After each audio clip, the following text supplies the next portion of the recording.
Doctor साहब, देखा जाए कि दिल की बीमारियां बढ़ी हैं, तो ऐसे में कार्डियोमायोपैथी, आपने पिछले वीडियो में जिक्र भी किया था इस बीमारी के बारे में, तो क्या होती है और कैसे लोगों के दिल को प्रभावित करती है? देखिए, कार्डियोमायोपैथी जो है एक बहुत हेट्रोजेनस ग्रुप है। मैंने आप जैसे हार्ट अटैक कह सकते हैं कि ठीक है हार्ट की नाड़ियों से बंद हुआ, ये बहुत ही हेट्रोजेनस ग्रुप है। इसमें बहुत कुछ बहुत कारण से होता है। एसेंशली कार्डियो मीन्स हार्ट की, myo means muscle, pathy mean heart के मसल की बीमारी है ना। ये बीमारी मोस्ट केसेस में सच पूछे तो जिसका कोई कारण नहीं हो उसको लेकर चलते हैं, मैंने कारण में किसी और चीज़ से कंट्रीब्यूट करता है। आपको कॉर्नरी आर्टरी डिजीज़ के चलते जो होता है उसको भी लोग इश्केमिक कार्डियोमायोपैथी को भी उसी में मान लेते हैं, लेकिन वो होना नहीं चाहिए। उसको 3 भाग में क्लासिफाई कीजिए, तो चाहे तो डायलेटेड कार्डियोमायोपैथी हो गई, उसमें रिस्ट्रिक्टिव कार्डियोमायोपैथी है, हाइपरट्रॉफिक कार्डियोमायोपैथी है।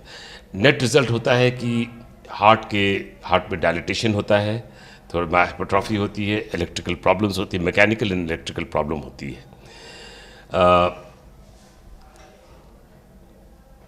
ये कार्डियोमायोपैथी जो है सो यंग, जो डायलेटेड कार्डियो, अगर यंग एज में आप देखें तो सबसे कॉमन कॉज है यंग एज में ये dilated cardiomyopathy for the cause of sudden cardiac death. इसमें कारण इसके बहुत से हैं। सबसे पहले तो आपको मेन कॉजेज जो है आपको डायलेटेड कार्डियोमायोपैथी का इन्फेक्टिव हो सकता है, जिससे वायरल का कारण बहुत है। कुछ सुनोगे किसी को वायरल फीवर हुई, उसके कुछ दिन बाद वायरल फीवर से रिकवर किया, उसके सडनली उसको शॉर्टनेस ऑफ ब्रेथ होना शुरू होता है, या फिर उसको बहुत हफनी होने लगती है और थकान बहुत होती है।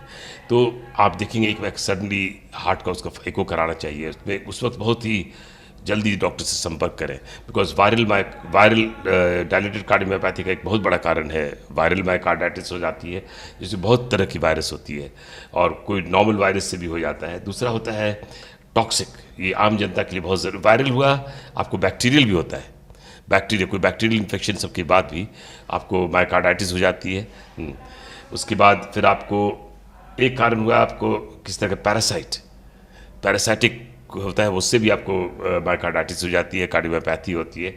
टॉक्सिक होता है जैसे कि अल्कोहल का ओवर कंजम्पशन, ये अल्कोहल का if you take more than 5 to 6 drinks a day और इवन अ बिंज ड्रिंकिंग आप उतना पिए भी नहीं, लेकिन अगर 5 to 6 ड्रिंक्स अ डे आप लेते हैं for 5 to 10 years, you are quite prone to have some form of alcoholic reduced dilated cardiomyopathy. फिर दूसरी चीज़ है कि एक हॉलीडे हार्ट कहते हैं, आप ऐसे ही चले गए छुट्टी में दोस्तों के साथ बैठ कर एक बार बहुत ज़ोर से आप शराब जमकर पी लिया बिंज ड्रिंकिंग में, उसमें आपका हार्ट फिब्रिलेट कर जाता है। So these are all causes of cardiomyopathy जिसको आप इस केस में तो आप इसको अवॉइड कर सकते हैं। ड्रग्स हुआ, ओपियोइड्स सब कंट्रीब्यूट करता है, ख़ास करके अच्छा एनाबॉलिक स्पोर्ट्स के लिए एनाबॉलिक स्टेरॉइड्स लेना, ये सब आपको हेवी मेटल्स लेना जो स्पोर्ट्समैन कभी कभी लेते हैं। फिर कुछ ड्रग्स वगैरह से भी प्रेसिपिटेट करता है, जिसको हम लोग हाइपर सेंसिटिव कार्डियोमायोपैथी कहते हैं। मैं देखिए इतना वास्ट सब्जेक्ट है कि बहुत सा चीज़ बोलूँ तो आम जनता के लिए वो उसके माने नहीं रखता, पर जो माने रखता है उसको बताता हूँ कि हाइपर सेंसिटिव कार्डियोमायोपैथी जो होती है, जो होता है कि you become hyper sensitive to a particular drug, at that drug could be just an antibiotic. Antibiotic हो गई, आपको ब्रूफेन हो गया, उस सबसे भी हाइपर सेंसिटिव हो जाती है, कार्डियोमायोपैथी हो जाती है। सो जो भी चीज़ सब करें वो उसमें आप डॉक्टर से संपर्क करके मेटाबॉलिक हो सकती है। ओबेसिटी भी एक कारण है जिसमें कार्डियोमायोपैथी होती है। कारण तो बहुत से हैं, लेकिन मैं आपको इसके बारे में दो चीज़ बताना चाहता हूँ। अगर कार्डियोमायोपैथी होती है तो आपको यही जानना चाहिए कि पहले जैसे डायलेटेड कार्डियोमायोपैथी में तो दवाइयाँ आजकल खास करके आर्नी ग्रुप ऑफ ड्रग निकली है जिसे सिडनेस कहते हैं, वो सबका बहुत अच्छा रोल है। डॉक्टर से तुरंत संपर्क करें, बहुत सी दवाइयाँ निकली है, बहुत सी दवाइयाँ नहीं लेनी चाहिए, बहुत सी दवाइयाँ लेनी चाहिए। बहुत सी दवाइयाँ नहीं लेनी चाहिए, अभी भी आप ब्लॉक में जाएंगे तो लोग आपको लेनॉक्सिन वगैरह प्रिस्क्राइब करते हैं, जो कि can be dangerous in certain form of cardiomyopathy. वहीं पर बहुत सी जानकारी नहीं है आज। पहले तो जैसे आर्नी ग्रुप ऑफ ड्रग्स का प्राइस बहुत ज़्यादा था, अब तो कम हो गया है।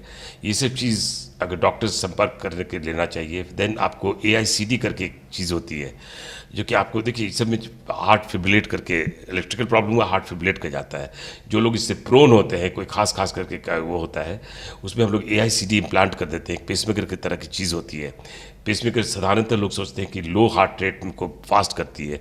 ये AICD की हार्ट रेट अगर फास्ट रहा तो उसको स्लो कर देती है, अंदर ही अंदर शॉक मार देता है। और आदमी का हार्ट रिवर्ट कर जाता है नॉर्मल। जब हार्ट फिब्रिलेट करते रहता है तो पंप नहीं करता है तो ब्रेन को उतना देर खून नहीं जाता है।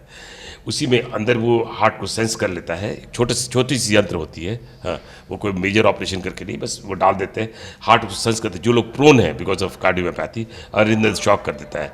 देन एक होता है CRT डिवाइस हम लोग लगाते हैं। वो हार्ट वीक हुआ इस सब कारण से होता है, जिसकी इसमें वो माने रखता है। उसमें वो CRT डिवाइस लगाने से हार्ट की फंक्शन जो कमज़ोर हो गई है बिकॉज ऑफ कार्डियोमायोपैथी, वो उसके इसमें रिस्टोर हो जाती है। तो 4 चीज़ है। मेडिसिन, जिसमें सिडमस अभी फोर फ्रंट पर है। सिडमस बने वो तो ब्रांड नेम है, आर्नी ग्रुप का drugs, CRT device and ICD। Avoiding anything which precipitates आपको चेंजिंग ऑफ लाइफस्टाइल। जल्दी से जल्दी डॉक्टर से संपर्क करना है। फॉर एग्जाम्पल जैसे वायरल मायोकार्डाइटिस अब हो रहा है, ये जल्दी से डॉक्टर से संपर्क करें। हम लोग को तो कभी कभी, हमें याद है इसी हॉस्पिटल में जीवक में एक पेशेंट को वायरल मायोकार्डाइटिस के साथ एकदम हार्ट एकदम 20% हो गई थी। We had to put him on life support system, intraaortic balloon pump वगैरह डाला, वो एकदम नॉर्मल रिकवर करके पेशेंट चला गया। तो यही तो है। सर, जैसे हम लोग कार्डियोमायोपैथी के बारे में जानकारी ले रहे हैं, तो एक आम इंसान कैसे समझ सकता है कि उसको ये समस्या हो रही है? नाम लक्षण होता है ना, बहुत हफनी होती है, शॉर्टनेस ऑफ ब्रेथ होता है। किसी लोग को आपको बाइपेडिलीडीमा हो जाता है, सारा मैंने फ्लूइड अगर हम लिमिट भी कर दिए तो भी उसको हफनी होती जा रही है, पैरों में सूजन हो गई, क्योंकि ये जनरली। अच्छा, एक होता है रिस्ट्रिक्टिव कार्डियोमायोपैथी, वो बहुत ख़राब उसके प्रोग्नोसिस देती है। ये सब तो हार्ट का पंपिंग फंक्शन को मैंने यूँ जो पंप कर रहा है उसको करता है। रिस्ट्रिक्टिव में रिलैक्सेशन ऑफ द हार्ट को अफेक्ट करता है। उसमें आपको जो सिम्टम होता है वो right side of the heart को अफेक्ट करता है। सूजन आ जाती है पैरों में, पेटों में सूजन भी हो सकती है, पेशेंट को हफनी होती है, टायर्डनेस लगती है। तो जब इस तरह के सिम्टम हो, वो लंग के चलते भी हो सकती है। आपको बहुत ही मेटाबॉलिक कारण से होता है, जिससे सार्कोइडोसिस हुआ, उसके चलते भी कार्डियोमायोपैथी हो सकती है। तो वहाँ पर डिस्टिंग्विश करना कि पहले लंग में सार्कोइडोसिस था, फिर हार्ट में हो गया, तो आप डॉक्टर से संपर्क करेंगे तो इको करके वो देखता है कि आपको हफनी लंग के चलते हैं, हार्ट के चलते हैं, किस कारण से है। और बहुत सी जाँचें होती हैं, कार्डियक MRI हम लोग कराते हैं सारे चीज़ के लिए। बेसिकली अगर आपको हफनी लगे which is out of proportion, आपको आजमा है, ये है, वो सब आप देखें, लेकिन वो दवाइयों से नहीं कंट्रोल, आपको अपना हार्ट का फंक्शन चेक कराना ज़रूरी है। मैंने आपके पिछले एक सेशन में बताया था कि हार्ट का काम है एक पंप करना, मैंने दिखाया था कैसे हार्ट प्रॉमिस करता है। वो राइट साइड से जब ब्लड जाती है फेफड़ों में, अगर हार्ट ठीक से पंप नहीं करेगा तो फेफड़ा में जाम हो जाएगा ब्लड, तो आपको नॉर्मली आपको हफनी लगना शुरू हो जाएगा। तो हफनी, टायर्डनेस, स्वेलिंग, ये सब चीज़ आउट ऑफ प्रोपोर्शन या